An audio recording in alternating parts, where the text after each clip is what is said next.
전과 같이 기도드리겠습니다.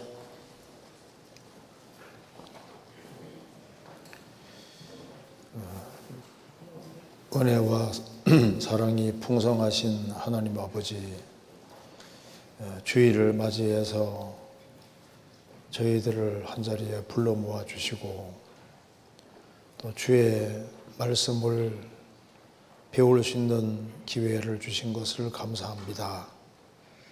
이 시간 주 성령께서 함께 해주시고 하나님의 말씀으로 우리 영혼을 환하게 비춰주시고 또 우리의 갈 길을 밝혀 보여주시기를 간절히 기도드립니다. 역사의 마지막 시대를 살아가는 저희들, 주님께서 맡기신 일을 잘 감당할 수 있도록 도와주옵소서. 내일부터 있을 전도 집회, 또 앞으로 있을 학위 수양회, 그 준비하는 모든 손길에도 함께 해주시고 오직 주님께만 영광과 찬송이 돌아가는 귀한 삶이 되도록 도와주시고 많은 사람을 주님 품으로 인도할 수 있도록 역사해 주시고 도와주옵소서. 머지않아 주님 앞에 서는 그날 칭찬과 영광과 존귀를 얻을 수 있도록 저희 삶을 다스려 주시고 도와주옵소서. 오늘 이 시간에도 우리에게 필요한 말씀을 주시고 우리의 마음을 일깨워 주옵소서. 모든 시종 함께 해주시고 도와주시기를 간절히 의지하며 우리 구주 예수 그리스도 이름으로 기도하옵나이다. 아멘. 성경 시편 14편 찾겠습니다. 시편 14편입니다.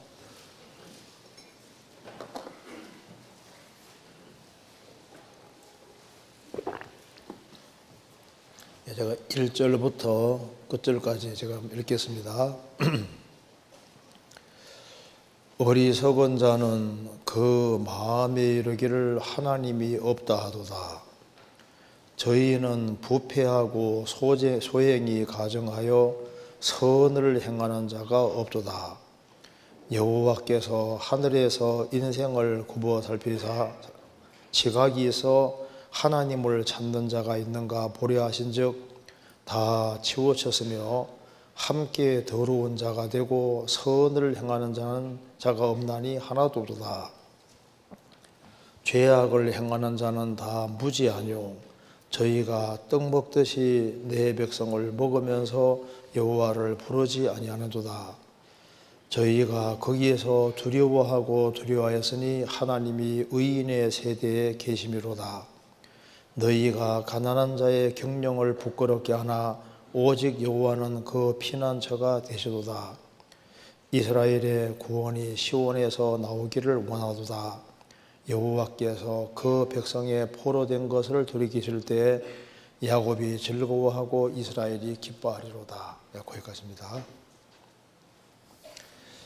우리가 지금 시편을 계속 배우고 있습니다.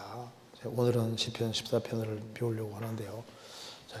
시편 14편의 중요성은 아무리 강조해도 지나침이 없습니다.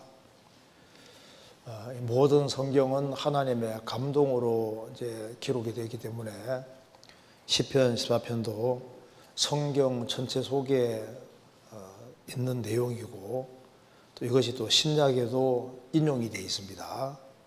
아주 중요한 본문이라고 할 수 있습니다. 그래서 오늘은 제목을 어리석은 자의 길과 의인의 길, 이 제목으로 좀 말씀을 드려보도록 하겠습니다. 여기에 어리석은 자가 누구인지, 그리고 어리석은 자는 어떻게 말하고 어떻게 행동하는지가 잘 기록이 되어 있고 그 어리석은 자의 그 영원한 운명까지 다 기록이 되어 있는데 시편 14편과 아주 유사하게 되어 있는 것이 시편 53편입니다. 그래서 시편 14편은 53편과 연결해서 보면 더 잘 이해가 됩니다. 나중에 말씀드리겠습니다. 그리고 여기에 어리석은 자가 나와 있는데, 그런데 그걸 잘 보면은 그 뒤에 5절에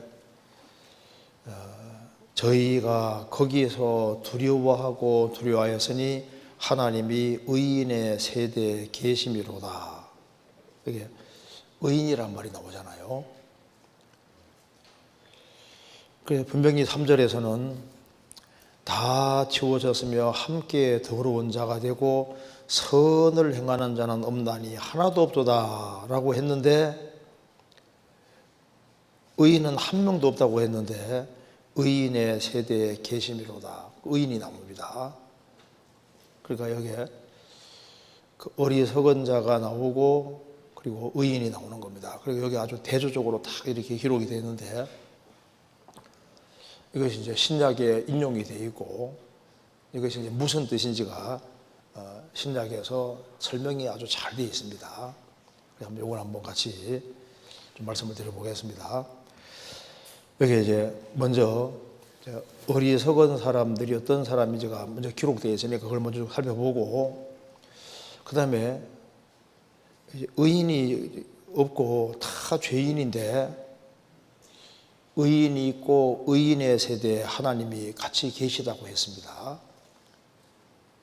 왜냐하면은 그 7절에 나와 있기를 이스라엘의 구원이 시온에서 나오기를 원하도다. 하나님이 이스라엘을 선택하셨고 이스라엘을 통해 역사를 펼치시고 이스라엘에 예수님이 오십니다. 그래서 예수님께서 말씀하시기를 구원이 이스라엘에게서 나온다. 시온에서 구원이 나온다 그 말입니다. 그러니까 예수님이 이스라엘 땅에 오셔서 죽으시고 부활하심으로 포로된 자들을 해방시켜 주시고 그 해방된 사람들이 의인이 되는 거예요. 이게 이제 이 속에 예수님이 초림할 것을 전제하고 지금 말씀하는 내용입니다. 죽으시고 부활할 걸 전제하고 말씀하는 내용이기 때문에, 그래서 먼저는 어리석은 자에 대해 살펴보고 난 이후에 어떻게 의인이 되느냐, 의인은 어떻게 살아가느냐 하는 것을 이렇게 잘 볼 수가 있습니다. 먼저 어리석은 자에 대해서 잠깐 봅시다. 1절입니다. 어리석은 자는 그 마음에 이르기를 하나님이 없다 하도다. 이 세상에서는 참 어리석은 사람들이 많잖아요. 그런데 정말 어리석은 사람 중에 어리석은 사람이 누굴까요? 어리석은 자는 그 마음에 이르기를 하나님이 없다 하도다. 하나님이 없다 이렇게 말하는 사람이야말로 어리석은 자 중에서 정말 어리석은 겁니다. 하나님이 없다. 그래서 어리석음 중에도 아주 큰 어리석음이 있습니다. 어리석음도 종류가 여러 가지잖아요. 근데 제일 큰 어리석음은 하나님이 없다. 이게 무식의 아주 극치다 그 말입니다. 이거 잠깐 접고 잠언 5장을 찾아보겠습니다. 잠언 5장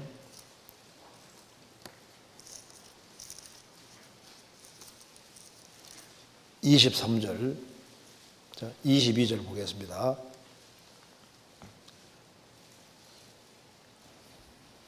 22절 악인은 자기의 악에 걸리며 그 죄의 줄에 매이나니 그는 훈계받지 아니함을 인하여 죽겠고 미련함이 많음을 인하여 혼미하게 되느니라. 자, 악인은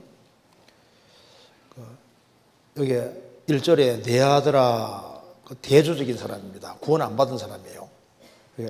악인은 자기의 악에 걸리며 그 죄의 줄에 매이나니. 악인이 어떤 사람인지 아시죠? 자, 제가 물어보겠습니다. 악인이 나쁜 사람이에요? 죄인이 나쁜 사람이에요? 둘 다 나쁜 사람인데 누가 더 나쁜 사람 같아요? 이 사람은 악인이다, 이 사람은 죄인이다. 어떤 사람이 더 악해 보입니까? 성경에 뭐라 했는지 아시죠? 시편 1편에 복 있는 사람은 악인의 꾀를 좇지 아니하며 죄인의 길에 서지 아니하며 오만한 자의 자리에 앉지 아니하고. 그러니까 악인은 악인보다 더 나쁜 것이 죄인이고 죄인보다 더 나쁜 것이 오만한 자거든요. 그럼 이제 악인은 뭐냐면은 영어로 말하면 언가들입니다. 불경건한 사람이에요. 그러니까 특별한 죄를 안 지어도 하나님을 등지고 아무리 그가 착하게 살아도 하나님을 등지고 있으면은 그 사람은 악인입니다. 악인. 나는 도덕적으로 착해. 아이고 기독교인들 보니까 뭐 슬슬 죄지던데 나는 하나님 안 믿어도 나는 깨끗하게 착하게 살아. 주님 볼 때는 악인이라니까요. 악인. 죄인은 이제 하나님을 등지고 살 뿐 아니라 또 죄를 지어가는 사람이 악인이잖아요. 죄인이잖아요. 그 다음에 이제 더 나아가서 이제 오만불선하게 하나님을 대적하는 말을 하고 성도를 핍박하고 이제 그런 쪽으로 나가는 사람은 오만한 자가 되는 겁니다. 복 있는 사람은 악인의 꾀를 좇지 아니하며 죄인의 길에 서지 아니하며 오만한 자의 자리에 앉지 아니하고, 그러니까 하나님과 바른 관계를 맺지 않고 하나님을 등지고 살아가는 모든 사람은 사실 악인인 거예요. 그래서 악인은 자기의 악에 걸리며 그 죄의 줄에 매이나니, 하나님을 등지고 살면은 자기의 악에 걸리고 죄의 줄에 매인다. 죄가 줄입니다. 줄. 죄가 줄과 같기 때문에 죄를 자꾸 지으면은 죄의 줄이 굵어져요. 그래서 습관이 되고 이제 구제불능이 되는 겁니다. 그래서 죄의 줄에 매이나니, 날이 가면 갈수록 죄가 점점 굵어져서 커지기 때문에 죄가 그 사람을 얽어매요. 꼼짝 죄 때문에 꼼짝 못하게 되고 죄의 포로가 되고 죄의 노예가 돼서 죄가 시키는 대로 하는데, 죄가 이거 해야 하면 이거 하는 거예요. 저거 해야 하면 저거 하고. 담배도 계속 피우면 어떻게 됩니까? 담배 그 사람을 자꾸 잡거든요. 그 담배라는 줄에 매이니까 담배 피우면 자기도 뭐 손이 가고 담배 피우게 되고 이렇게 가잖아요. 매이는 거라고. 술도 한잔 한다다 계속 하다 보면 어떻게 되는 겁니까? 술이란 줄에 매이니까 술이 끌고 다니는 대로 가는 겁니다. 그죠?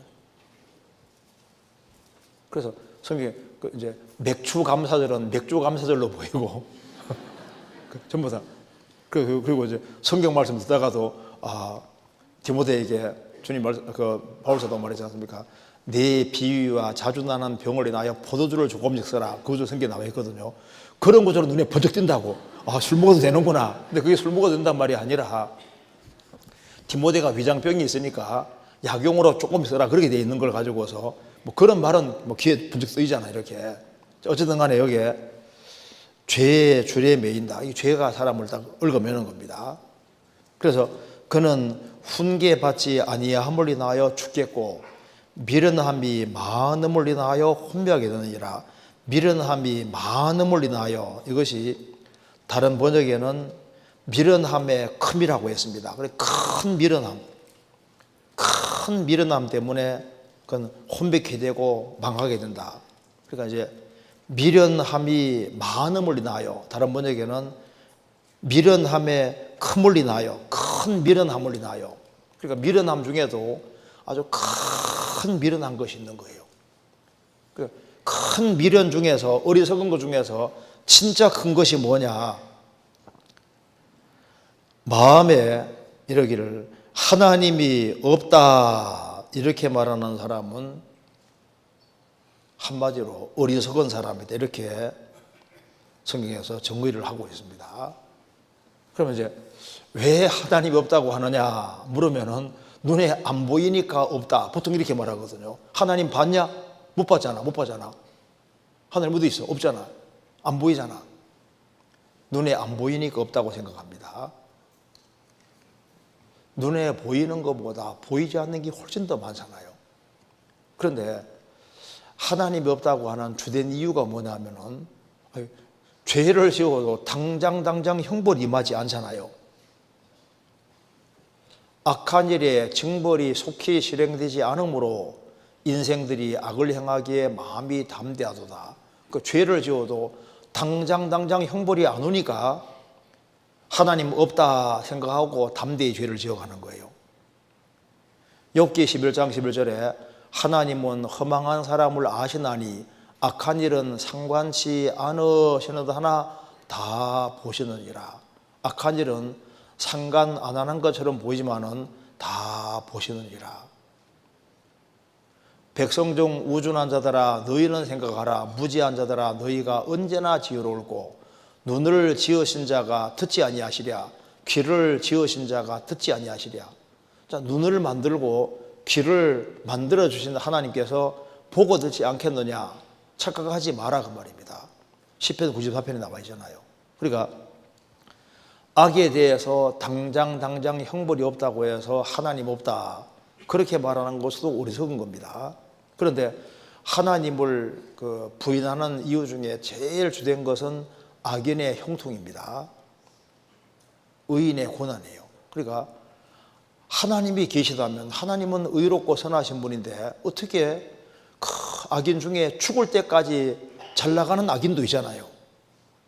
악인이 항상 벌 받는 게 아니거든. 그리고 진리 가운데 바르게 행하는 사람이 억울한 일을 당하는 일들이 많이 생기기 때문에 이런 모순된 쌍을 보면서 하나님 없다 이렇게 말하는 사람들이 많은 거예요.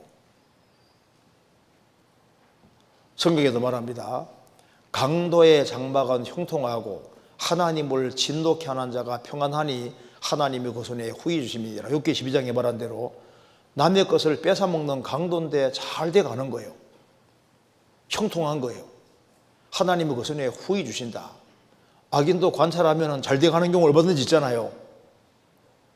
어떻게 저렇게 잘 돼갈 수 있을까?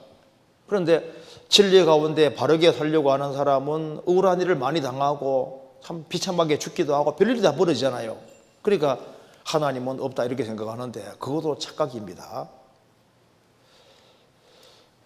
왜 그런 착각을 하냐 하면은 육체가 전부라고 생각하고 금세가 전부라고 생각하니 그런 생각을 하는 거예요. 하나님은 사람을 다루어 가실 때 육체뿐 아니라 영혼까지 생각을 하십니다. 육체보다 영혼은 1000배, 만배, 억배 훨씬 더 중요한 거예요. 그리고 하나님은 7, 80만 고려 대상으로 삼는 게 아니라 죽음 뒤에 영원한 세계가 있고 영원한 천국과 영원한 지옥이기 때문에 금세와 영원한 내세를 염두에 두시고 부활까지 염두에 두시고 인간을 다스려 가시는 거예요. 그래서 하나님 만든 세상에서 평생 하나님 그것으로 살지만은 하나님을 등지고 그리고 이 세상이 전부라 고집하면서 아예 땅의 것만 추구하고 사는 사람 같은 경우는 오냐 네 살태면 살아보라고 버려두는 경우도 있다고 되어 있잖아요.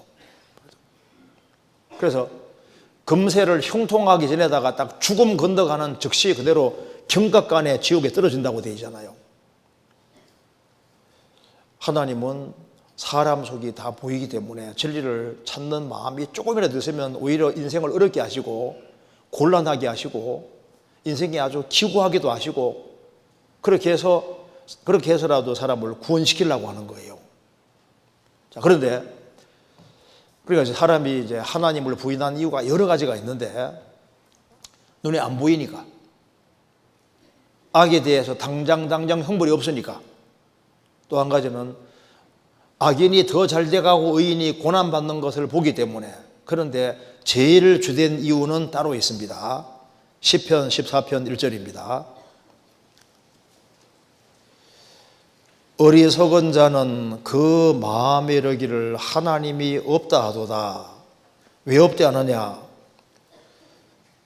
저희는 부패하고 소행이 가증하여 선을 행하는 자가 없도다. 하나님이 없다는 주된 이유는 뭐냐? 내면이 부패해서 그런 겁니다. 저희는 부패하고 만물보다 거짓되고 심히 부패한 것이 마음입니다. 부패된 마음을 가지고서 타락된 마음을 가지고 있고 이제 그래서 소행이 가증하고 선을 행하지 않고 아까운데 치닫기 때문에 하나님 없기를 바라는 거예요. 그래서 하나님 없다 그렇게 말하고 담대하게 죄를 지어가는 거니까 하나님이 없다는 가장 주된 내면의 이유가 뭐냐? 인간의 부패와 타락이고 자기 멋대로 살고자 하는 그런 욕망 때문에 하나님 없다고 한다 그 말입니다. 우리 상담하다 보면요, 그 하나님 말만 하면 열을 막 내는 사람 있잖아요. 왜 열을 내냐면은 그 사람에게 하나님 잘못한 게 아무것도 없잖아요. 근데 왜 하나님 말만 하면 열을 내고 대적할까요? 하나님이 계시면 멋대로 못 살거든요. 그러니까 하나님 말만 하면 열을 내고 대적한다고요. 자기 편대로 살고 싶으니까, 편한 대로 살고 싶으니까. 그러니까 하나님 없다고 하는 가장 주된 이유는 그건 왜 그러냐, 하나님 없어서가 아니라 소행이 부패하고 가증하기 때문에, 그러니까 지적인 이유가 아니라 도덕적이고 영적인 이유 때문에 하나님 없다고 한다 그 말입니다. 성경이 없는 사람도 누구든지 하나님 계신 걸 알았다고 성경은 말하고 있습니다. 로마서 1장 보시겠습니다.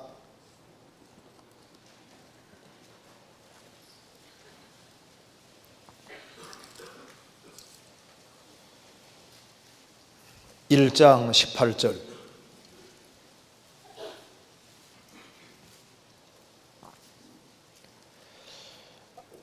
하나님의 진노가 불의로 진리를 막는 사람들의 모든 경건치 않음과 불의에 대하여 하늘로 조차 나타나나니, 하나님의 진노가 하늘로 조차 나타나게 된다. 하나님의 진노가 나타날 수밖에 없다 그 말입니다. 뭐에 대해서?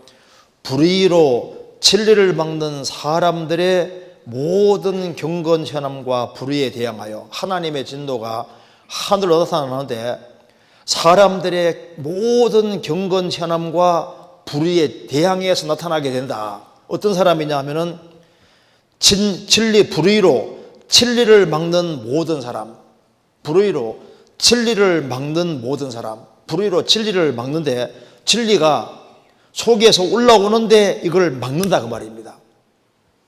뭐가 올라오냐 하면은 19절 20절이 올라오고 있는 거예요. 19절 20절이 올라오는데 이걸 계속 억누르거든요. 억누르면서 고의적으로 의도적으로 모든 경건치안함과 불의를 행하기 때문에 하나님의 진노를 받을 수밖에 없다. 그래서 하나님의 진노는 나타나게 되는데, 불의로 진리를 막는 사람들, 뭐가 진리입니까? 여기 19절 20절이 일생 동안 계속 올라오게 되는 거예요. 어떤 게 올라오는지 봅시다. 19절에 이는 하나님을 알만한 것이 저희 속에 보임이라. 하나님께서 이를 하나님 알만한 것의 저희에게 보이셨느니라. 하나님을 알만한 것이 속에서 계속 올라온다 그 말입니다. 미국에서 아주 무신론을 아주 대표하는 한 분이 있었는데, 그 재판에서 질 줄 알았는데 이겼거든요. 그래서 뭐라 했는 줄 아세요? 오 마이 갓! 그러니까 하나님을 완전히 절대적으로 부인하는 사람인데 법정에서 승리하니까 오 마이 갓 손 들고, 아이고 하나님 감사합니다 오 마이 갓. 이게 하나님은 본능이에요, 본능. 이제 하나님을 알만한 것이 사람 속에 있으는 게 자꾸 올라오거든요. 신천남만 계속 올라오는데 이걸 자꾸 누른다 그 말입니다. 그 다음에 창세로부터 그의 보이지 아니하는 것들, 곧 그의 영원하신 능력과 신성이 그 만드신 만물에 분명히 보여 알게 되나니, 그러므로 저희가 핑계치 못할지니라. 하나님 만드신 만물이 우리 주변에 가득하기 때문에 만물을 볼 때마다 이건 하나님의 영원하신 능력과 하나님의 신성, 하나님의 지혜로 만들어진 것을 분명히 볼 수 있기 때문에 하나님 만드셨구나 하는 걸 자꾸 느끼도록 되어 있거든요.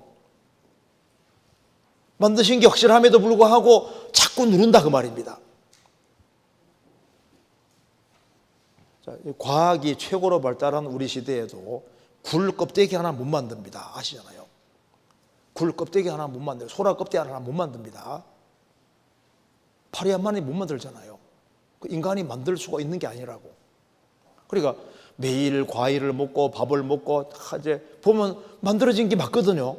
그러니까 이제 제가 만드신 분이 있는데 하는 마음이 계속 올라오고 저절로 가냐는 걸 안다고 말입니다. 그런 마음이 계속 올라옴에도 불구하고 그걸 계속 누르는 거예요. 그래서 불의로 진리를 막는, 진리를 억누르는 거예요.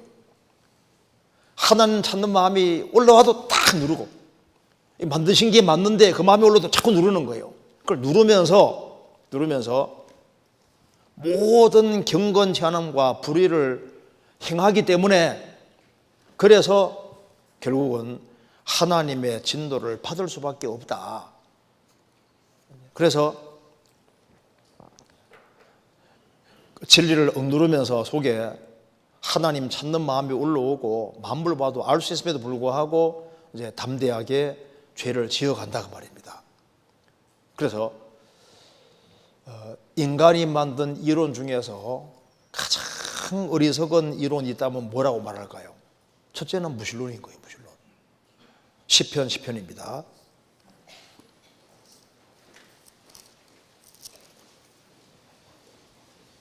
4절.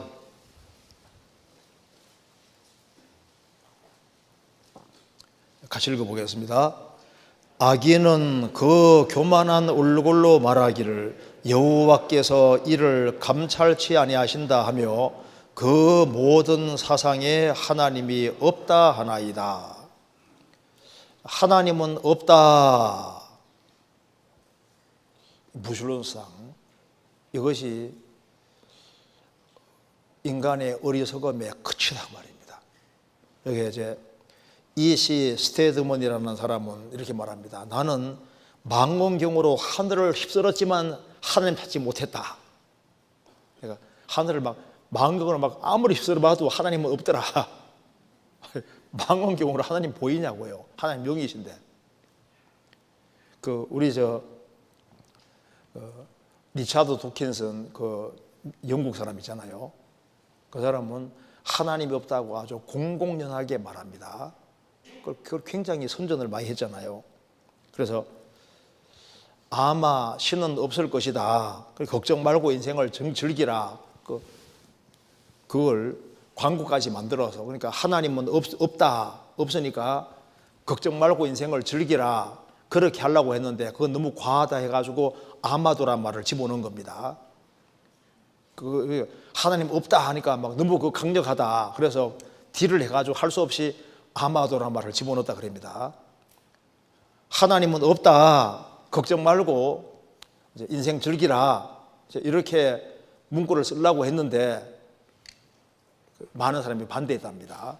너무 심하다. 그래서 아마도 이렇게 집어넣었다고 하는 거예요. 그러니까 하나님에 대해서 아주 공공연하게 반기를 들고 하나님 없다는 그 이론을 만들어내는 그런 사람들이 있는 겁니다. 그래서 가장 첫 번째 어리석음 중에 어리석음은 하나님 없다고 하는 사람인 거예요.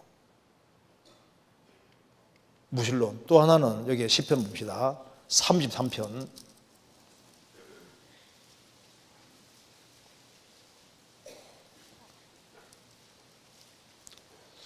시편 33편 보겠습니다. 10절. 여호와께서 열방의 도모를 폐하시며 민족들의 사상을 무욕케 하시도다. 여호와의 도모는 영영이 서고 그 심사는 대대에 이르리로다. 여기 열방의 도모가 나와 있고 여호와의 도모가 대조되어 있잖아요. 그러니까 열방이 계획하는 플랜, 계획이 있고 하나님의 계획이 있고 민족들의 사상이 있고 대조적으로 하나님의 심사, 하나님의 생각과 사상이 담겨 있는 게 성경이잖아요. 그래서 여호와께서 열방의 도모를 폐하시며 하나님 계획과 어긋나는 건 다 폐하시고 민족들의 사상을 무욕케 하시도다. 그러니까 성경과 벗어나는 사상은 무욕케 하신다는 겁니다. 그러면 하나님 하나님께서 보셨을 때 민족들의 사상 중에서 대표적인 사상이 뭘까요? 그 무신론과 진화론.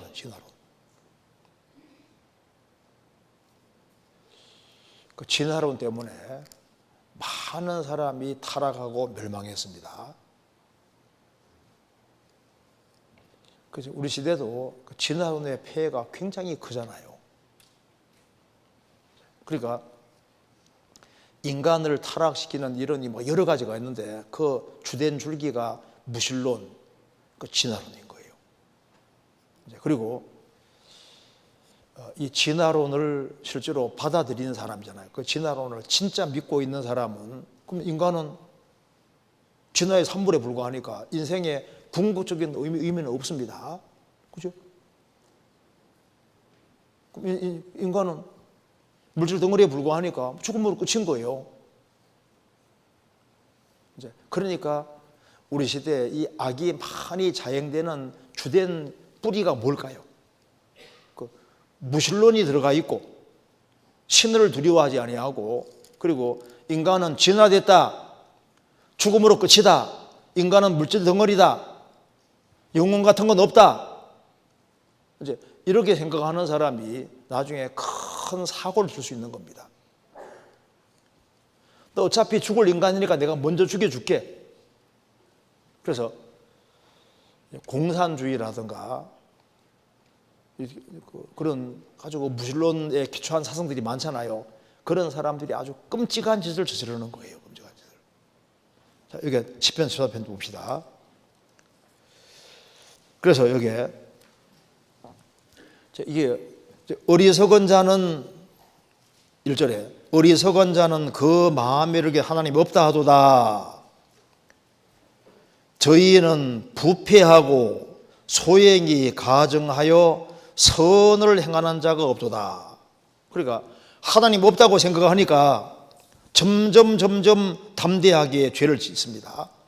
하나님 없다고 생각하니까 그러니까 당연히 심판도 없고 지옥도 없다고 생각하는 겁니다. 그러니까 아주 담대하게 죄를 지어가는 거예요. 여기 이사야 57장 보겠습니다.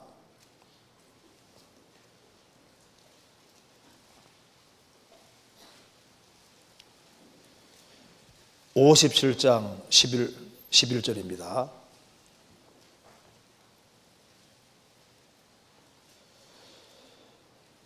내가 11절 내가 누구를 두려워하며 누구로 하여 놀랍기에 거짓을 말하며 나를 생각지 아니하며 이를 마음에 두지 아니하였느냐.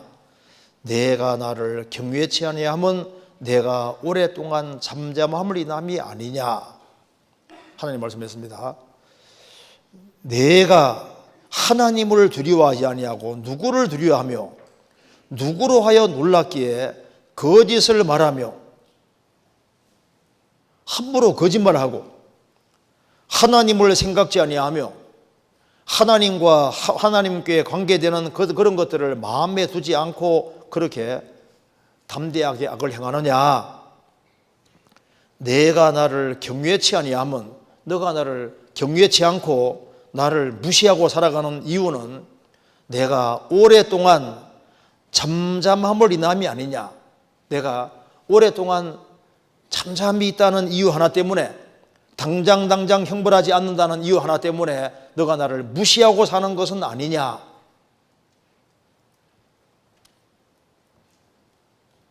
하나님께서 이렇게 말씀하신 겁니다. 그런데 성경에서 정말 무서운 말씀이 나중에 죄를 차례차례 다 나열시킵니다. 그렇잖아요. 시편 50편입니다.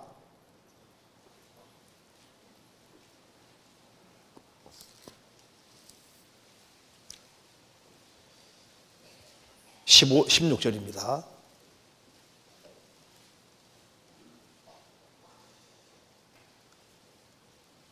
(50편) 16절 악인에게는 하나님이 이르시되 내가 어찌 내 율례를 전하며 내 언약을 내 입에 두느냐. 내가 교훈을 미워하고 내 말을 내 뒤로 던지며 도적을 본적 연합하고 가늠하는 자와 동료가 되며 네 입을 악에게 주고 네 혀로 괴사를 지으며 앉아서 네 형제를 공박하며 네 어미 아들을 비방하노도다.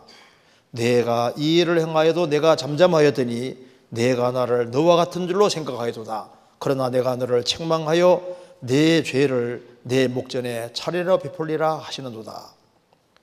여기 지금 악인에게 좀 하는 말입니다. 악인에게는 하나님이 이르시되 내가 어찌 내 율례를 전하며 내 언약을 내뱉으느냐. 거듭나지 아니한 상태로 하나님 말씀을 전하는 전도자가 될 수도 있다니까요. 여기에 하나님의 말씀을 미워하고 하나님 말씀을 등 뒤로 던져버려도 가만히 계셨습니다. 도적을 본적 연합하고 가늠하는 자와 동료가 되며, 우리 시대에 참 도둑놈도 많아지잖아요. 아주 담대하게 간음죄 짓는 사람도 많아집니다. 세컨드를 거느린 사람도 너무 많습니다. 그리고 그런 도둑질 하는 사람들을, 간음죄 짓는 사람들과 어울려 다니는 것도 죄인데 죄죄로 같이 우르르 몰려 다니는 거예요. 그래서 가만히 계시는 거예요.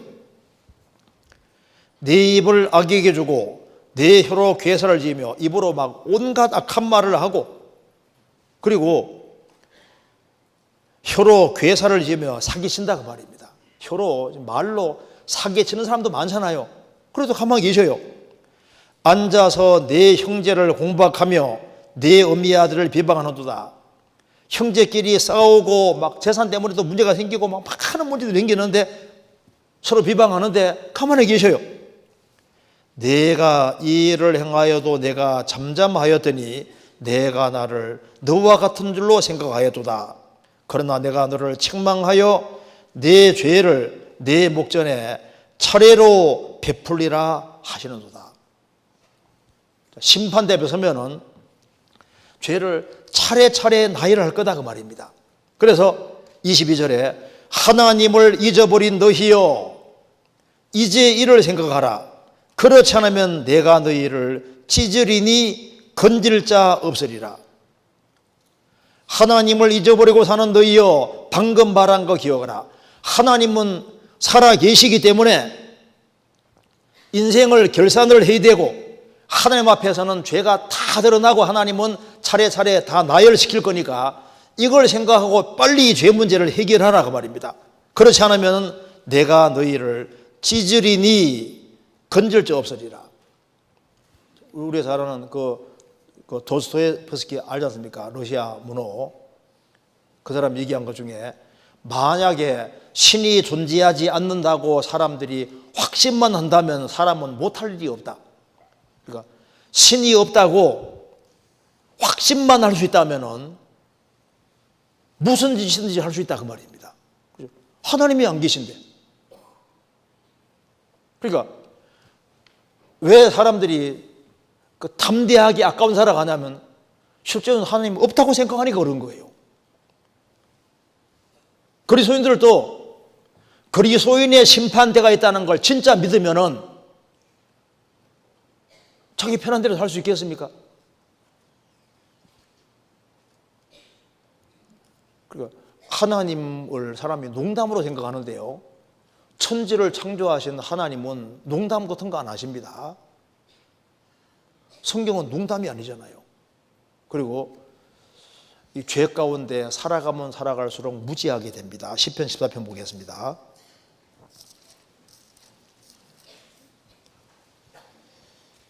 4절에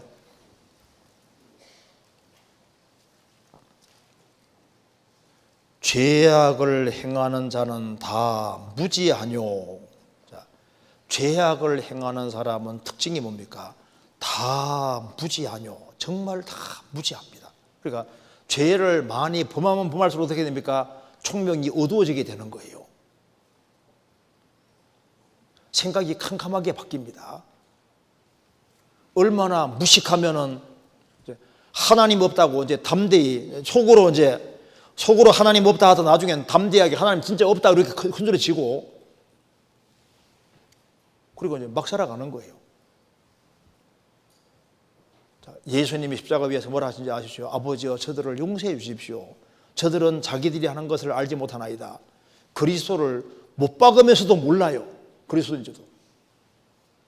죄악을 행한 자는 다 무지하뇨. 그 무지한 거예요. 그래서 죄 가운데 살아가는 사람은 인생의 가치를 모르잖아요. 자신이 어디서 와서 왜 사는지 어디로 가는지 죽음 뒤에 무슨 심판이 다가오는데 심판이 다가오는지도 몰라요. 그리고 죄를 자꾸 지으면 지을수록 총명도 어두워지고 마음이 감각이 없어집니다. 에베소서 보시겠습니다. 에베소서 4장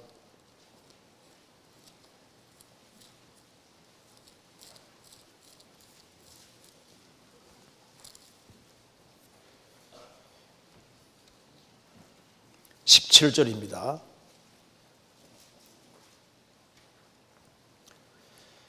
그러므로 내가 이것을 말하며 주 안에서 증거하노니 이제부터는 이방인이 그 마음에 허망한 것으로 행한 같이 너희는 행하지 말라. 저희 총명이 어두워지고 저희 가운데 있는 무지함과 저희 마음이 굳어짐으로 말미암아 하나님의 생명에서 떠나이도다. 저희가 감각 없는 자 되어 자신을 방탕에 방임하여 모든 더러운 것을 욕심으로 행하되 오직 너희는 그리스도를 이같이 배우지 아니하였느니라. 자, 하나님을 등지고 사는 사람은 이제 총명이 어두워집니다. 어두워지니까 하나님 만드신 것을 보고도 몰라요. 어떤 분이 의사로 있다가 구원을 받으셨는데 구원받기 전에 사람을 이제 사람 몸을 째고 이렇게 수술을 하는데 구원 딱 받고 나니까 와, 인체가 정말 신비하게 생겼고 창조주가 기가 막히게 만드셨구나 실감이 나더라는 거예요. 구원받기 전까지는 모르는 거예요. 저도 구원을 받고 나니까 분명히 누군가가 만들어서 생각은 했었는데 구원을 다 받고 나니까 와, 하나님이 정말 만드신 것이 맞구나 하고 실감이 확 나는 거죠. 창조주가 진짜 계실지도 모르다 생각을 했는데 구원받고 나니까 창조주가 진짜 계시는구나. 구원받으니까 성경이 정말 하나님 말씀이구나 확실해지잖아요. 그리고 총명이 밝아집니다. 그런데 하나님을 등지고 살면 살수록 총명이 어두워지고 저희 가운데 있는 무지함과 정말 무식하다 그 말입니다. 그리고 저희 마음이 굳어짐으로 말미암아 마음이 점점 단단하게 굳어져요. 마음이 단단하게 굳어요. 왜? 죄를 자꾸 지어가니까 마음이 굳어지는 거예요. 딱딱해지는 겁니다. 그래서 이제 죄를 지어도 이제 감각이 없으니까 저희가 감각 없는 자 되어 자신을 방탕에 방임하여 그 방탕에 죄에 자기 자신을 완전히 던져버리는 거예요. 그래서 모든 더러운 것을 욕심으로 행하되 그래서 죄 가운데 마음대로 이제 뒹굴게 돼버리는 겁니다. 그러면서도 하나님 없다, 심판 같은 건 없을 것이다 이렇게 나가는 거예요. 그리고 이제 그거로 끝나는 게 아니라 이제 무지하기 때문에 성도들을 핍박을 한다고요. 보시겠습니다. 시편 14편입니다.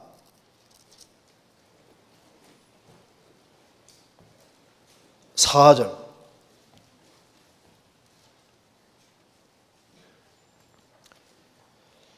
죄악을 행하는 자는 다 무지하뇨 저희가 떡 먹듯이 내 백성을 먹으면서 여호와를 부르지 아니하도다.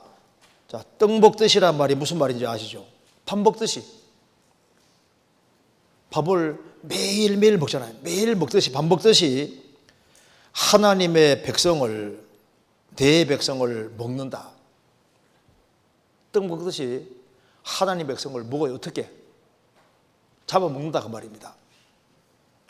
먼저는 말로 맨 얘기만 하면요 크리스찬들을 핍박하고 크리스찬들에 대해서 안 좋게 얘기하고 그 하나님 믿는 사람들 진리 가운데 살아가는 사람을 비방하고 욕하고 나쁜 놈이라고 하고 그렇게 비방을 하고, 그리고 떡 먹듯이 내 백성을 먹는다. 그러니까 그다음에 핍박하고 때리고 심지어 죽이고 이런 일도 많이 하잖아요. 그래서 이제 하나님 없다 이런 입장에 서 있는 사람은 이제 마음이 부패한 게 계속 올라오는 걸 확장시키니까 이제 악을 행하고, 그러다 보니 담대해지고, 그러니까 이제 점점 영혼이 어두워지잖아요. 어두워지니까 이제 자신을 방탕에 방임하고, 그 다음에 진리 가운데 살아가는 모든 사람 몸 눈에 까신 거예요. 그걸 핍박을 하고, 성도들에 대해서 안 좋게 얘기를 하고, 비난거리를 찾고, 그걸로 넘어지고, 그 다음에는 이제 힘만 있으면, 파워만 있으면은 그런 사람들을 핍박을 하고 심지어 죽이고 이런 일들이 많이 있는데, 왜 그래? 다 이게 어리석은 자의 길에 속하는 거라고요. 그렇잖아요. 떡 먹듯이 내 백성을 먹는다. 자, 글을 한번 읽어드리겠습니다. 영국에서 합리론 신문협회 회장 조지 회일이 연회 석상에서 성령을 조롱하고 그리스도에 대하여 농락하고 신약 성경을 조롱할 때 회중은 박수치며 기뻐했는데, 그는 그 말하고 5분 안에 갑자기 죽어 시체가 된 일도 있고, 그 다음에 이 로마의 막시무스 황제는 수천 명의 그 기독교인 눈을 뽑았는데요, 예수 믿는다고 자기도 천벌 받아서 눈병 나서 죽기도 하고, 나이팅게일이라는 사람은 강단에 성경을 조롱하다가 탁 넘어져서 목이 부러져 죽은 사실도 있고, 뭐 그런 일이 많아요.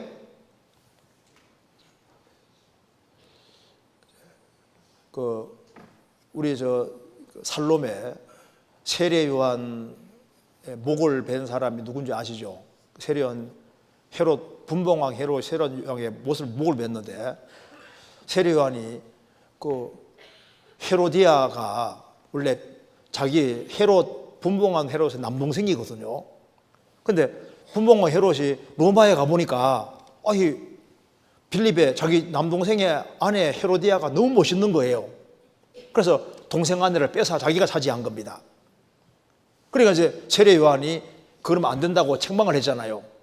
그것 때문에 옥에 가두었습니다. 그러니까 헤로디아는 세례 요한 죽이고 싶은데 분봉왕 헤롯은 죽이기를 원치 않아요. 왜? 백성들이 두려워하기 때문에. 근데 생일날 이제 그 딸이 살로메가 와서 춤을 착 요염하게 추니까 내가 나라 절반에 주겠다고 했잖아요. 그러니까 어미의 시킴 받아서 세례 요한 머리 달라고. 그래서 세례 요한 머리를 잘라서 소반에 담아 줬잖아요. 그 살로메가 어떻게 죽었는지 아시죠? 헤로디아의 딸 살로메가 빙판길에 미끄러져서 이게 날카로운 바위 있지 않습니까? 거기에 탁 머리가 치면서 머리가 탁 잘라지며 죽었습니다. 세례와 목을 탁 잘랐는데 자기 목이 탁 잘리는 채로 빙판길이 쫙 미끄러지면서 목이 탁 잘려 죽었다고요. 그러니까 이 세상에서 벌받는 일이 굉장히 많습니다. 여기에 지금도 거듭나지 못한 종교가들이 거듭난 사람들에 대해서 떡 먹듯이 내 백성을 먹고 그리고 핍박을 하고 이런 일들이 있는 거예요. 모르니까. 성경 잠언 4장 찾겠습니다.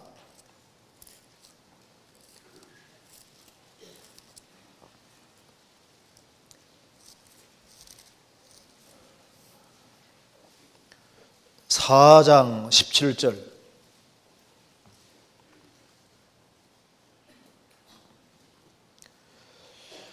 불의의 떡을 먹으며 강포의 술을 마심이라. 여기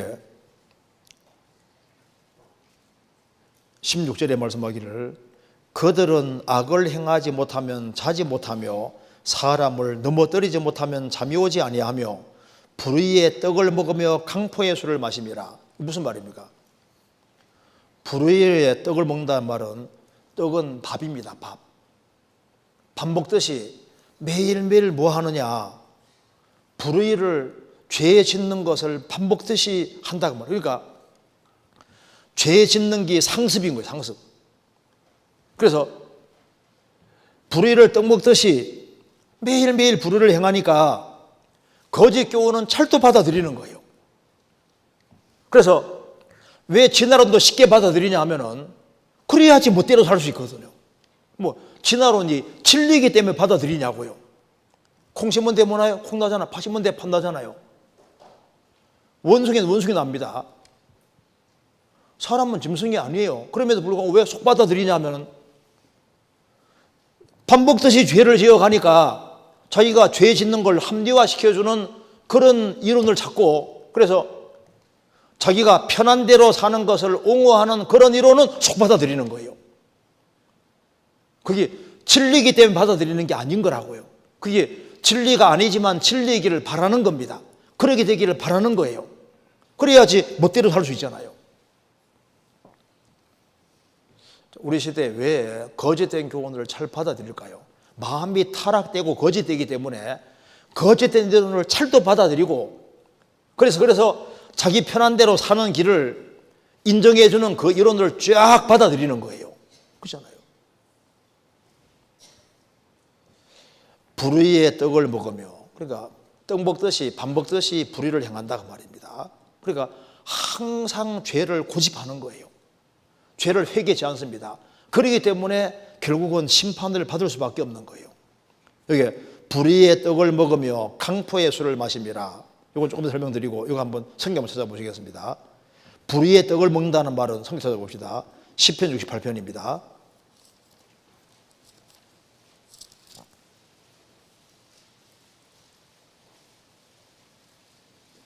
21절.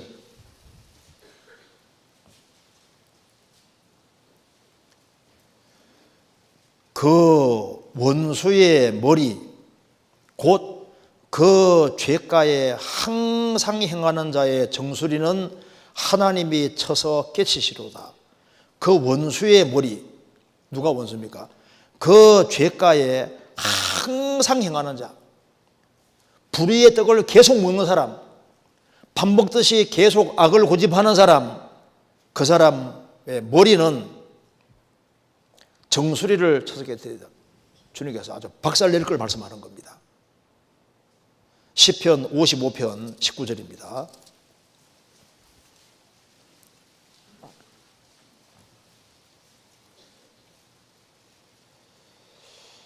태고부터 계신 하나님이 들으시고 셀라. 변치 아니하며 하나님을 경외치 아니하는 자에게 보응하시리로다. 여기 변치 아니하며가 끊어지는 겁니다. 태고부터 계신 하나님이 들으시고 하고 끊어지고, 변치 아니하며 하나님을 경외치 아니하는 것을 끝까지 고집하는 그런 쪽으로 변치 않는다고 말입니다. 요지부동인 거예요. 아무리 집회를 듣고 말씀을 듣고 해도 고집하면서 하나님을 끝까지 경외하지 않는 그런 사람, 변치 않고 요동치 않고 끝까지 경외하지 않는 사람은 보응을 할 것이다. 그래서 불의의 떡을 먹는다. 끝까지 불의를 고집한다고 말입니다. 그리고 불의의 떡을 먹는다 그랬잖아요. 성경 한번 잠언 찾아봅시다. 잠언에 9장을 한번 보세요. 17절.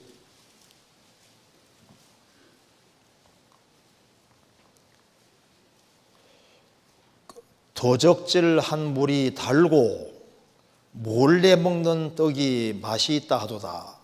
그러니까 도적질한 물이 달고, 무슨 말입니까?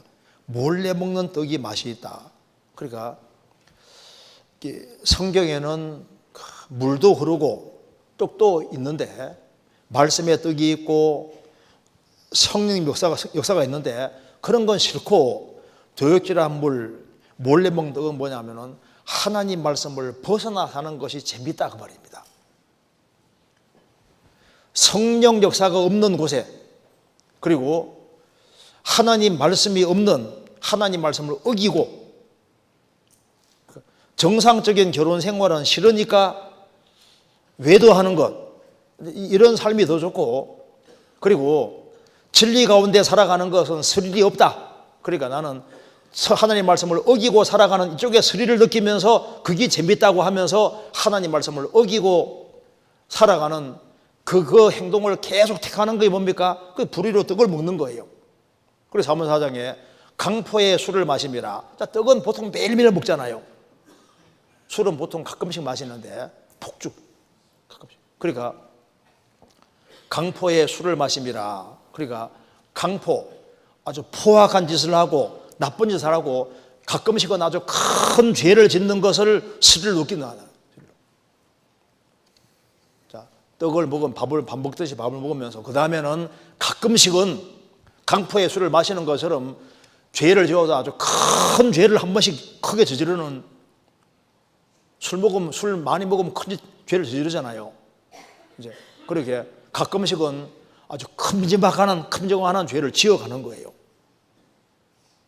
이제 그런데 그렇게 죄 가운데 살아가는 사람이 가끔 충격을 받습니다. 다시 보시겠습니다. 시편 14편에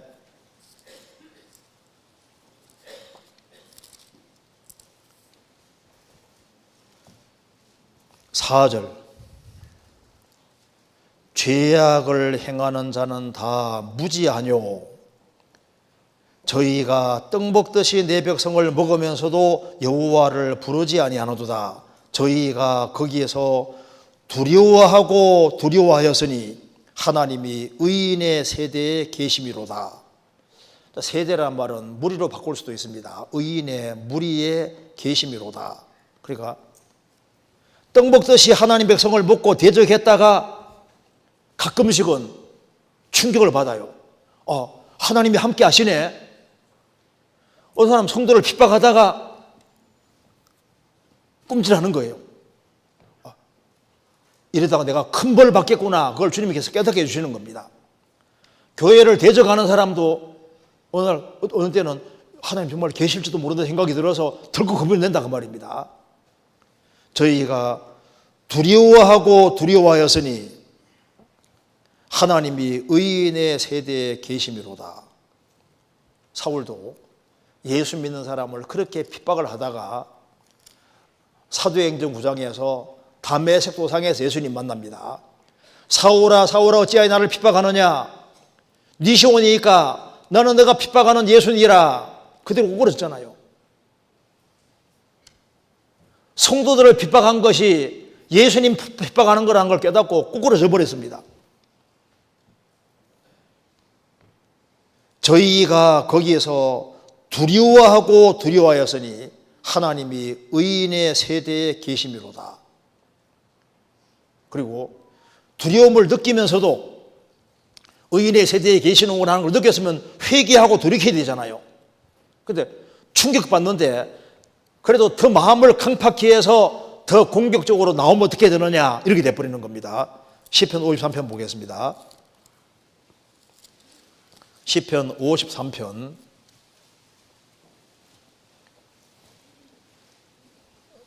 4절, 죄악을 행하는 자는 다 무지하뇨. 저희가 떡 먹듯이 내 백성을 먹으면서 하나님을 부르지 아니하노도다. 저희가 두려움 없는 곳에서 크게 두려워하였으니 너를 대하여 친친 저희의 뼈를 하나님이 흩으심이라. 하나님이 저희를 버리신 고로 내가 저희로 수치를 당케 하여도다. 의인의 세대에 계심을 알고 했으면은 돌이키고 구원을 받아야 되는데 아닙니다. 이제 더 담대하게 이제 공격적으로 나오는 사람이 있습니다. 그래서 저희가 두려움 없는 곳에서 크게 두려워하였으니 너를 대하여 진친 저희의 뼈를 하나님 흩으십니다. 그러니까 아예 진을 둘러치고 핍박을 하는 거예요. 주춤되면서도 끝까지 회개치 아니하고 더 공격적으로 나오면은 이제 어떻게 합니까? 하나님께서 그 두려움을 느끼게 한 걸 넘어서서 주님이 그냥 심판을 해버리는 겁니다. 그래서 하나님이 진친 저희의 뼈를 하나님이 드심이라. 무슨 말입니까? 무자비하게 죽이는 거잖아요. 심판을 하시는 거잖아요. 예수님 당대 유대인들에게 믿을 수 있는 그렇게 기회 주셨음에도 불구하고 예수님이 부활하신 이후에도 다시 믿을 수 있는 기회 주신 것을 끝까지 거저 거역하면서 따라다니면서 크리스천들을 핍박한 사람 유대인들이잖아요. 70년에 로마 군대가 와서 그들을 아주 무자비하게 심판해 버렸습니다. 그래서 이게 죄악의 강도가 점점 커지는 거예요. 그래서 참 두려운 것은 여기 5절에 하나님이 저희를 버리신 고로, 얼마나 무슨 하나님이 저희를 버리신 고로. 그래서 어리석은 자의 길을 걸어가면 그 궁극은 도대체 뭐냐? 하나님이 그 사람을 버려버려요. 인생 찌꺼기다 그 말입니다. 시편 119편 보겠습니다. 시편 119편 119절입니다.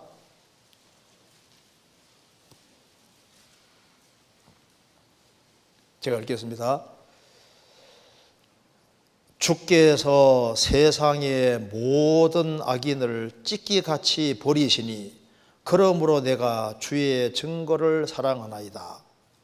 주께서 세상의 모든 악인을 찌꺼기같이 버리시니, 인생이 하나님을 끝까지 등지면 인생 찌꺼기다 그 말입니다. 그러니까 찌꺼기같이 버리신다. 버리면 어디 갈까요? 그 지옥인 거예요. 누가복음 17장 보겠습니다. 누가복음 17장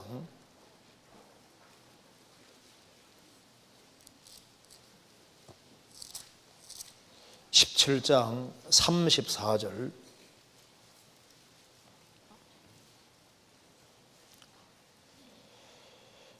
내가 너희에게 이르노니 그 밤에 두 남자가 한 자리에 누워 있음에 하나는 데려감을 당하고 하나는 버려둠을 당할 것이요 두 여자가 함께 매를 갈고 있음에 하나는 데려감을 당하고 하나는 버려둠을 당할 것이니라.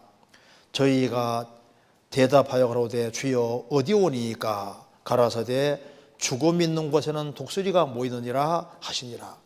주님 공중 재림하시는 그날 두 남자가 한 자리에 누워 자고 있는데 하나는 데려감을 당하고 하나는 버려둠을 당할 것이다.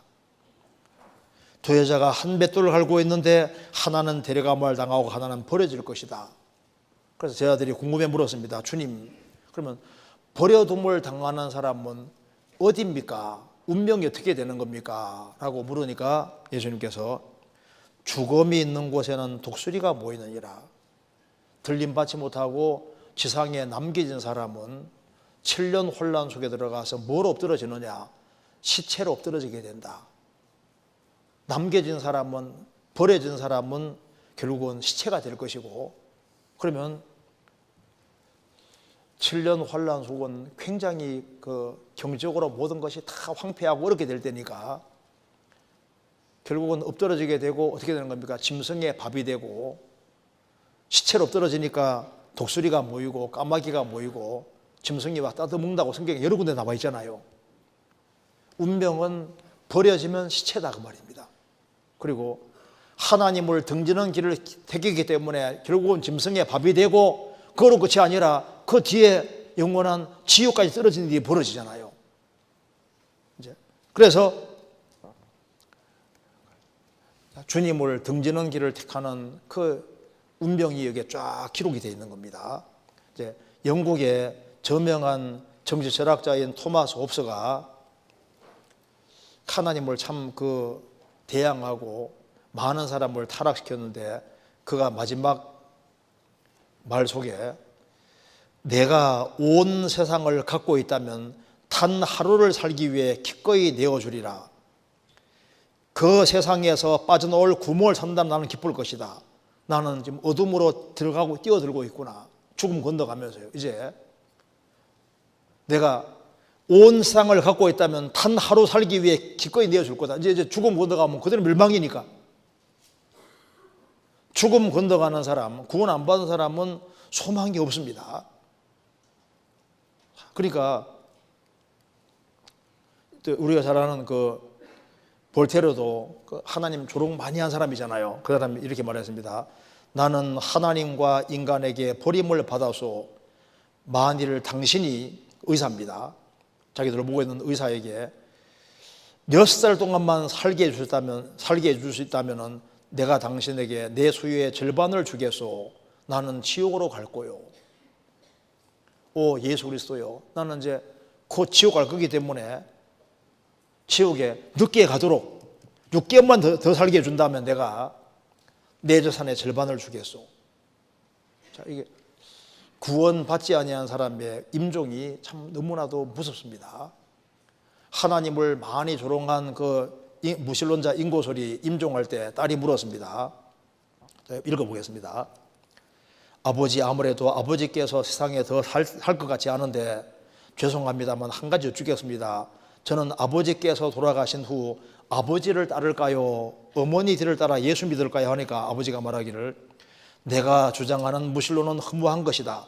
나는 어디에서 와서 어디로 가는지 알지 못한다. 그런즉 너의 어머니가 신앙하는 하나님을 믿어라. 죽음 건너갈 때 소망이 없잖아요.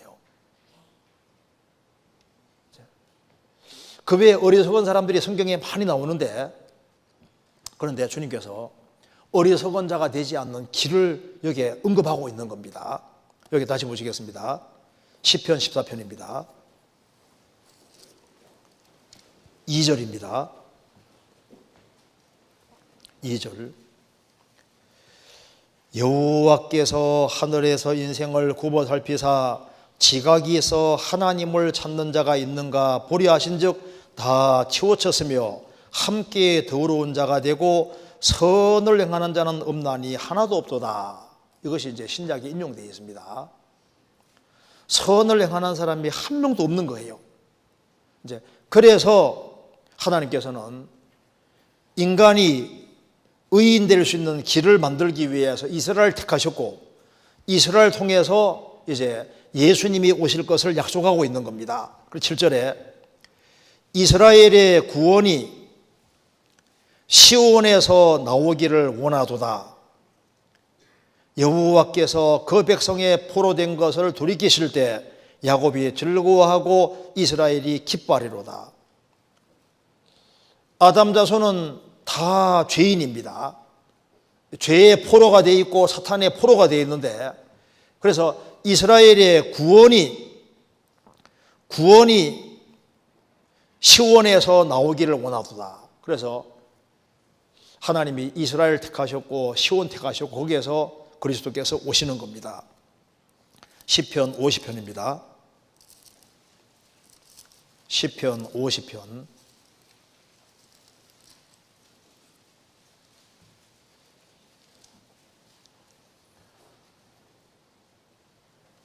2절 온전히 아름다운 시온에서 하나님이 빛을 발하셔도다. 자, 온전히 아름다운 시온이라 했습니다. 하나님께서 구원 역사를 이스라엘을 통해 펼치기 때문에 온전히 아름다운 시온. 왜 온전히 아름다운 시온이냐면 거기 예수님이 오셨으니까요. 거기에서부터 복음이 시작되어서 해 돋는 데부터 지는 데까지 온 세상을 사람들을 불러서 우리가 구원이 되는 겁니다.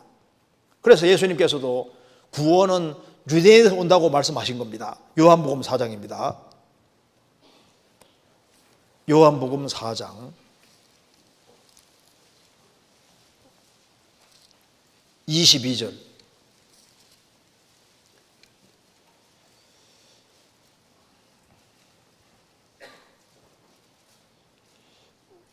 너희는 알지 못하는 것을 예배하고 우리는 아는 것을 예배하노니 이는 구원이 유대인에게서 납니라. 예수님 말씀하셨습니다. 구원은 유대인에게서 난다. 구원이 시온에서 나오기 원하도다. 구원은 이스라엘의 유대인에게서 난다. 그래서 예수님이 유태인 역사 속에서 들어오셨잖아요. 천하태빌려 들어오셔서, 그래서 예수님이 이스라엘 땅에서 십자가에 죽으시고 부활하심으로 구원을 완성하신 겁니다. 이사야 61장에 주 여호와의 신이 내게 임하셨으니, 예수님에게 성령이 임하시고 포로된 자에게 자유를, 갇힌 자에게 노임을 전파하며 죄와 사탄의 죽음의 포로가 되어 있는 사람들을 건져주려고 예수님이 오신 겁니다. 그래서 시편 14편이 이제 신약에 그대로 인용되어 있는 걸 찾아보시겠습니다. 로마서 3장입니다. 인간의 전적 타락에 이 구절이 사용되는 겁니다. 3장 10절입니다. 로마서 3장 10절.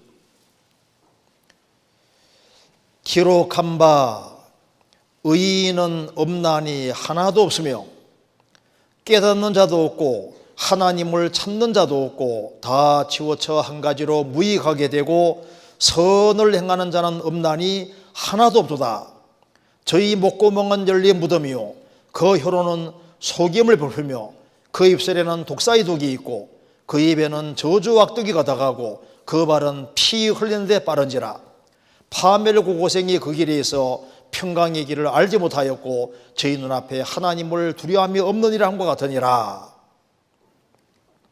자, 의인은 없나니 하나도 없으며 선을 행하는 자는 하나도 없도다.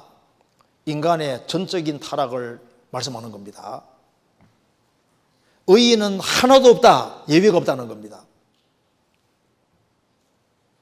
깨닫는 자도 없고, 그러니까 타락된 죄인은 무지하다는 거예요. 죄악을 행하는 자는 다 무지하뇨, 정말 무지합니다.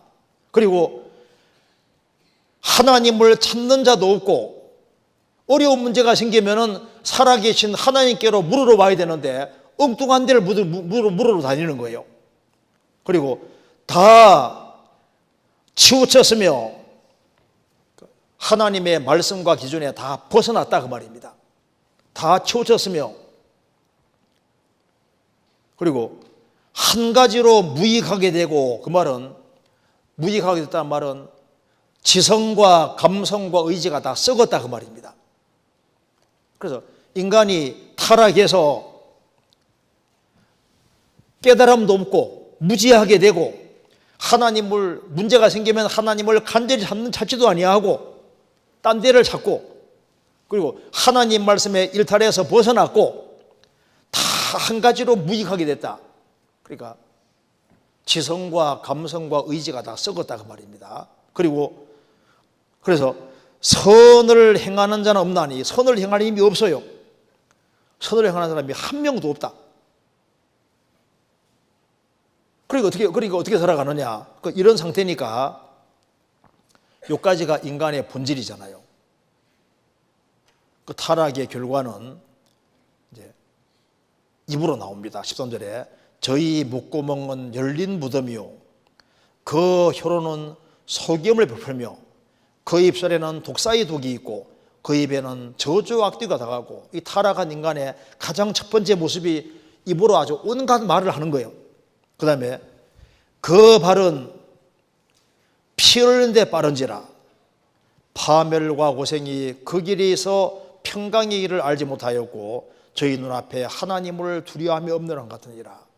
그래서 파멸과 고생의 길에 있고 하나님을 두려워하지 않고 담대하게 죄를 지어가는 겁니다. 그래서 인간의 힘으로는 하나님께 올 수가 없으니까 하나님께서 이제 율법이라는 걸 주셨고, 율법은 죄를 깨닫게 하는 것이다 라는 말씀하고 난 이후에 21절, 이제 율법에 하나님의 한 의가 나타났으니 율법과 선지자들에게 증거를 받은 것이라. 율법 선지자, 구약 성경에 증거를 받은 것이라. 자, 그래서 인간이 행위로 천국 못 가니까 어떻게 되느냐? 율법에 하나님의 한 의가 나타났다.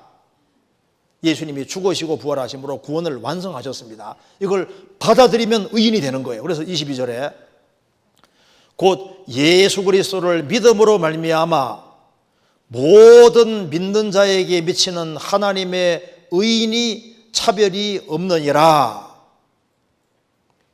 효력은 믿는 사람에게 효력이 미칩니다. 그래서 모든 사람이 죄를 범하였음에 하나님의 영광에 이르지 못하더니 그리스도 예수 안에 있는 구속으로 말미암아 하나님의 은혜로 값없이 의롭다 하심을 얻은 자 되었느니라. 그래서 주님이 완성하신 의를 주님이 다 이루었다 하셨고 주님 피로 영원한 수계를 이루셨는데 주님의 공로를 딱 받아들일 때 그 사람이 의롭게 되고 의인이 되는 거예요. 그 의인이 있는 겁니다. 자, 그래서 효력이 누구에게 미치느냐?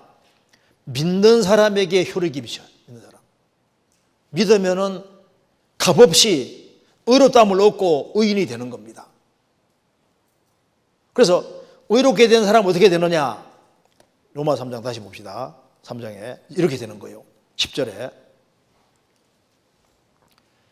의인은 없나니 하나도 없으며, 그런데 의인은 없는데 예수님의 공로를 받아들인 사람은 의인이 되잖아요.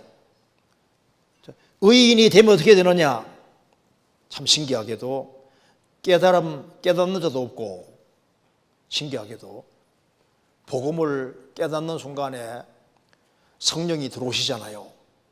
들어오시면은 어떤 일이 생기냐 하면은 깨닫는 자도 없고 참 신기하게도 깨달음이 생겨요. 자신이 얼마나 비참한 운명에서 건진받은지도 알게 되고 그 하나님이 어떤 분인지 하나님 공도가 어떤 것인지를 확실히 깨닫게 되잖아요. 금세와 내세에 대해서도 눈에 보이고 아 내가 지금까지 쏘아봤구나 이거 다 보입니다. 깨달아지잖아요. 성경이 하나씩 깨달아집니다. 그리고 하나님을 찾는 자도 없고 독일어 번역에는 하나님께 묻는 자도 없고 이제 구원을 딱 받으면 자동으로 하나님께 묻는 것이 시작이 됩니다. 자녀가 태어나면 어머니 찾듯이 구원받으면 즉시 하나님을 정말 찾게 되는 거예요. 하나님을 절실히 찾게 되고 다 치우쳐 12절에 다 치우쳐라고 했는데 신기하게도 이제 말씀을 벗어나서 일탈에 살았는데 이제 의인이 되고 나면은 말씀 안에 딱 거하고 확실한 기준 가지고 사는데 말씀 기준 가지고 살게 되고 치우치지 않게 되는 거예요. 선악에 대한 명백한 관념을 가지고 살게 됩니다. 그래서 치우치지 않게 되고 주의 말씀은 내 발의 등이요 내 길의 빛이니다 이렇게 되는 거예요. 그리고 다 치우쳐 한 가지로 무익하게 되고 지성과 감성과 의지가 다 썩었는데 근데 신기하게도 이제 무익하게 되는 것이 아니라 지성과 감성과 의지가 회복이 됩니다. 그래서 우리의 지성이 밝아지죠. 그 전에 그 감정이 메마른 사람도 어떻게 됩니까? 이제 그 어린애 같이 감정이 살아나서 쉽게 눈물도 쉽게 흘리고 쉽게 울고 감정도 쉽게 동하고 그렇지 않아요? 바뀌잖아요. 그리고 의지도 새롭게 바뀝니다. 신기해요. 한 가지로 무익하게 되고 그리고 선을 행하는 자가 없나니 하나도 없다. 신기하게도 성령님의 도우심으로 새 사람이 됐기 때문에 의인이 됐기 때문에 선을 행할 힘이 생기게 되었습니다.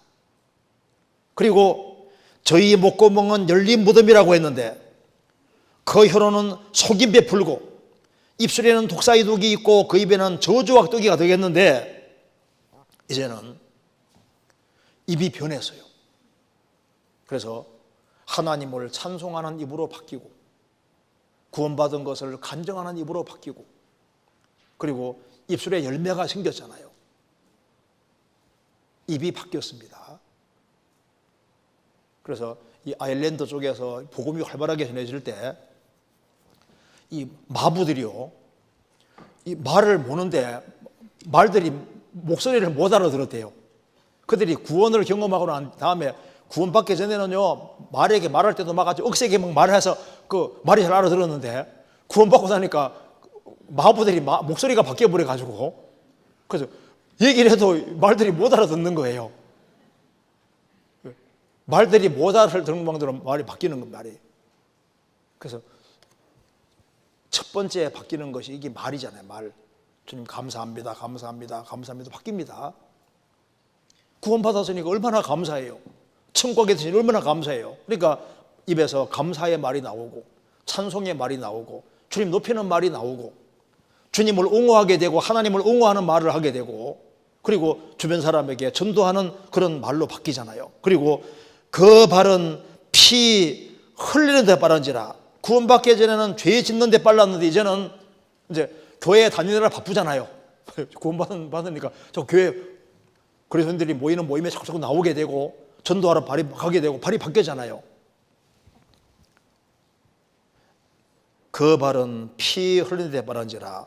파멸과 고생이 그 길에 있어. 이제는 파멸의 길이 아니라 무슨 길입니까? 생명의 길입니다. 그리고 저희 눈앞에 하나님을 두려움이 없는지라. 하나님을 지극히 두려워하며 하나님을 경외하며 살잖아요. 그러니까 의인이 있다 그 말입니다. 다시 보시겠습니다. 시편 14편에. 그래서 시편 14편에 5절, 저희가 떡 먹듯이 내 백성을, 저희가 거기에서 두려워하고 두려워하였으니 하나님이 의인의 세대에 계심이로다. 이게 의인의 세대가 이게 다른 번역으로 물이라고도 번역할 수 있습니다. 똑같은 단어가 잠언에서는 여기 물이라고 번역했습니다. 이거 잠깐 적어 찾아봅시다. 잠언 3장입니다. 잠언 30장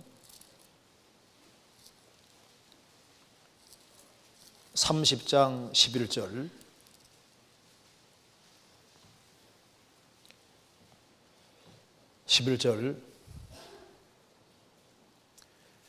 아비를 저주하며 어미를 축복하는 하지 아니하는 무리가 있느니라. 제너레이션, 세대라고 번역할 수도 있습니다. 무리가 있느니라. 스스로 깨끗한 자로 여기면서 오히려 그 더러운 걸 씻지 아니하는 무리가 있느니라. 눈이 심히 높으며 그 눈꺼풀이 높이 들린 무리가 있느니라. 앞니는 잠금 같고 어금니는 군도 같아서 가난한 자를 땅에서 삼키며 궁핍한 자를 사람 중에 삼키는 무리가 있느니라. 이게 무리가 세대란 말 똑같은 말입니다. 그러니까 불효막심한 무리도 있고, 그 다음에 스스로 깨끗한 자로 여기는 종교가 무리도 있고, 구원받지 아니한 종교가 무리도 있고, 아주 교만한 무리도 있고, 탐욕의 무리도 있고, 여러 가지 무리가 있다 그 말입니다. 무리가 있는데 시편 14편에는 이 타락한 세상에서 의인의 세대가 있다. 의인의 무리가 있습니다. 신약시대로 말하면 어디입니까? 의인의 무리가 교회잖아, 교회. 그리고 시편 14편 다시 봅시다. 5절, 저희가 거기에서 두려워하고 두려워하였으니 하나님이 의인의 세대에 계심이로다. 의인의 무리에 계심이로다. 출애굽한 이스라엘 백성들 무리 가운데 주님이 계셨습니다. 신약시대 때도 구원받은 무리 가운데 계십니다. 예수님이 마태복음 28장에서 세상 끝날까지 내가 너희와 함께 있으리라. 구원받은 무리 가운데 함께 계셔요. 내가 저희 가운데 거하며 두루 행하여, 구원받은 무리 가운데 주님이 같이 계시고 두루 행하시는 겁니다. 그래서 성도를 핍박하는 사람은 핍박하다가 자기가 깨닫잖아요. 아, 참 큰일 났구나. 교회를 핍박하고 대적하면요, 주님하고 충돌하는 게 되는 거잖아요. 요한계시록 2장 1절에도 7 금초대 사이에 다니엘 시내가 가라사대 주님이 구원받은 무리 가운데, 교회 가운데 계시는 거예요. 역사하시는 겁니다. 그래서 악인들은 떡 먹듯이 내 백성을 먹는데 크리스찬들은 밥 먹듯이 뭘 먹을까요? 밥 먹듯이 하나님 말씀을 먹습니다. 사람이 떡으로만 살 것이 아니요 하나님 입으로 나는 모든 말씀으로 살 것이니라. 구원받으면은 이제 말씀이 밥이 되잖아요. 마가복음 6장에서 회당장 야이로의 딸이 죽었습니다. 예수님이 아이 일어나라니까 아이가 살아났습니다. 예수님이 뭐라 하셨습니까? 먹을 것을 주라 했잖아요. 죽은 자에게는 떡이 필요 없다고요. 양식이 필요 없는 거예요. 먹을 것이 필요 없습니다. 산 자에게 먹을 것이 필요하잖아요. 그래서 주님의 생명을 얻은 사람은 바로 이제 이 말씀이 자기에게 밥이 되는 겁니다. 그리고 예수님이 나는 하늘에서 나로 내려온 산떡이니 사람이 떡을 먹으면 영생하리라. 우리는 이제 구원받고 나면 뭘 먹습니까? 떡 먹듯이 예수님을 먹는 거예요. 예수님을 계속 알아가는 겁니다. 그리고 구원 안 받은 사람은 불의의 떡을 먹는데 크리스찬들은 의의 떡을 먹습니다. 하나님을 알기 때문에 악인이야 어떻게 살든 간에 크리스찬들은 말씀 가운데 바르게 살려고 매번 노력을 하게 되는 겁니다. 그렇잖아요. 그리고 시편 37편에 성실로 식물을 삼을지어다 그 말대로 매일매일 밥 먹듯이 성실하게 살아가는 겁니다. 그게 크리스찬의 삶의 원리잖아요. 그리고 악인은 강포에 술을 마시는데 가끔 술 크게 술 마시는 것처럼요. 크리스찬들은 크게 즐거워하는 것들이 있습니다. 여기 시편 14편 7절에 이스라엘의 구원이 시온에서 나오기를 원하도다. 여호와께서 그 백성의 포로된 것을 돌이키실 때에 야곱이 즐거워하고 이스라엘이 기뻐하리로다. 그래서 마침내 예수님이 오셔서 죄의 포로가 된 사람들을 구원해 주시고 사탄의 권세에서 건진받은 사람들, 구원을 경험한 사람들 속에는 정말 뭐가 있습니까? 즐거움과 기쁨이라는 것이 있잖아요. 그러니까 악인의 즐거움과 불신자의 즐거움 자체가 다릅니다. 그래서 사람들은 하나님 말씀을 즐거워하는 거예요. 사람들은 돈을 즐거워하지만 크리스찬들은 돈보다 뭐가 더 즐겁습니까? 하나님 말씀을 깨달아가는, 그리고 하나님 말씀에 살아가는 그걸 이제 기뻐하고 즐거워하는 거예요. 그래서 하나님 말씀을 행하는 걸 즐거워하고, 그리고 여호와를 경외하는 것을 즐거워하고, 그리고 한 사람 한 사람이 구원받는 것을 볼 때, 또 다른 사람이 건진받는 것을 볼 때 그것에게 기쁨을 느끼잖아요. 내가 구원받았는데 어느 날 내 집안 식구 하나가 구원받았어요. 얼마나 기뻐요. 다른 영혼들 건지는 가운데 나 통해 산 사람 구원받으면요, 내가 구원받을 때보다 더 즐거움을 느끼는 사람도 있습니다. 악인들은 강포에 술을 마십니다. 크리스찬들은 강포의 술 대신에 뭘 마십니까? 성령을 술 마듯이 성령을. 술 취하지 말라. 이는 방탕한 것이니 오직 성령의 충만을 받으라. 술 취하려면 어떻게 되는지 아시죠? 술자석에 자주 가고 술 많이 먹으면 술 충만하게 돼요. 성령 충만 나려면 성경 속으로 들어가고 구원받은 무리 속에 들어오고, 그리고 주 안에서 신앙생활을 적극적으로 하면요, 술에 붙잡히듯이 성령님에게 붙잡혀서 살게 되는 거잖아요. 지금 우리 세대는 악한 세대입니다. 여기에 가장 악한 세대, 가장 죄 많은 세대 우리가 살고 있습니다. 이 죄 많은 세대 중에서 우리가 구원을 받았다. 이건 정말 놀라운 거예요. 그리고 우리가 의인의 세대에 속해 있다. 구원받은 사람 속에 속해 있다. 얼마나 놀라운 사실입니까? 그래서 구원을 받은 사람은 악인과 가는 길 자체가 다르잖아요. 그래서 우리가 지금 간절하게 소원하는 것은 더 많은 사람들이 의인이 되는 겁니다. 복음을 받아들여야지 파멸을 막을 수 있거든요. 우리가 전도 집회하는 것도 이것이 행사 같은 게 아닙니다. 정말 지옥 갈 영혼을 건지려고 하는 거예요. 왜? 성경은 실제고 하나님 살아계신 실제니까 정말 구원을 받아야 되는 겁니다. 그래서 내일부터 해서 전도집회 그리고 앞으로 해서 학예 수양에 정말 많은 사람들이 구원받을 수 있도록 우리가 힘을 합해서 주의 복음을 열심히 전해야 되겠습니다. 같이 기도하시겠습니다. 자비로우신 우리 아버지 하나님, 저희들을 주의 보배로운 피로 구원해 주신 것을 진심으로 감사드립니다. 주님의 그 보배로운 십자가의 피공로가 아니었으면 저희들이 어떻게 주님 앞에 설 수 있었겠습니까? 저희의 마음을 항상 일깨워 주시고 복음의 귀중함을 항상 생각하며 불쌍한 잃어진 영혼들에게 이 귀한 복음을 담대히 증거할 수 있도록 역사해 주옵소서. 내일부터 있을 전도집회 가운데도 함께 해주시고 불쌍한 영혼들을 많이 구원함을 얻을 수 있도록 역사해 주시고 우리 모두를 귀하게 사용해 주옵소서. 또 앞으로 있을 학예 수양에 주님 품으로 많은 사람을 인도할 수 있도록 역사해 주시고 도와주옵소서. 우리 구주 예수 그리스도 이름으로 기도하옵나이다. 아멘. 찬송 같이 부르시겠습니다. 265장입니다.